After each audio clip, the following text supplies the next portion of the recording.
여러분 어렸을 때 부모님께 이런 잔소리 많이 들으셨죠? 밥 먹기 전에 손 좀 씻어라. 그런데 여기 밥 먹기 전에 손을 절대로 씻지 않아서 인류의 역사를 바꾼 남자가 있습니다. 만약 이 사람이 그날 비누로 손을 깨끗이 씻었다면 우리는 오늘날 제로 칼로리 음료수를 마시지 못했을지도 모릅니다. 단지 귀찮아서 혹은 너무 바빠서 씻지 않은 그 더러운 손 덕분에 설탕보다 무려 500배나 더 달콤한 물질을 찾아낸 과학자. 현대인의 다이어트 필수품, 사카린의 황당하고도 더러운 탄생 비화입니다. 시간은 1879년으로 거슬러 올라갑니다.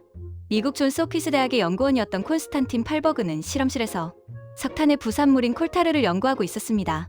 시커멓고 냄새나는 물질이었죠. 어느 날 연구에 너무 몰두한 나머지 그는 손 씻는 것을 깜빡하고 허겁지겁 집으로 돌아와 저녁 식탁에 앉습니다. 그리고 빵을 집어 한 입 빼어 물었는데 깜짝 놀라고 맙니다. 평범한 빵에서 케이크보다 더 강렬하고 엄청난 단맛이 느껴졌기 때문입니다. 아내가 빵에 설탕을 쏟았나 싶어서 입술을 닦았는데 냅킨도 달았습니다. 심지어 물을 마시는 컵도 달았고 자신의 엄지손가락을 빨아보니 혀가 마비될 정도로 달았습니다. 그제야 그는 깨달았습니다. 이 단맛은 빵이 아니라 내 손에 묻은 화학물질이다. 그는 밥 먹던 숟가락을 던지고 당장 한밤중에 다시 실험실로 뛰어갑니다.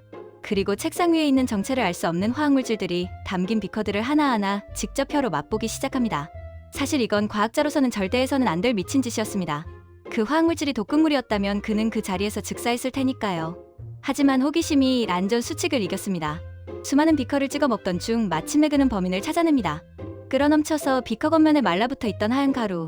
바로 벤조산 설피나이드였습니다. 그는 이 물질에 라틴어로 설탕을 뜻하는 사카룸에서 따와 사카린이라는 이름을 붙입니다. 팔버그는 이 발견으로 엄청난 부자가 되었습니다. 비록 나중에 누가 진짜 발명가냐를 두고 스승과 싸우며 인성 논란에 휩싸이기도 했지만 그의 안 씻은 손이 당뇨병, 환자들과 다이어트를 하는 사람들에게 구세주가 된 것은 부정할 수 없는 사실입니다.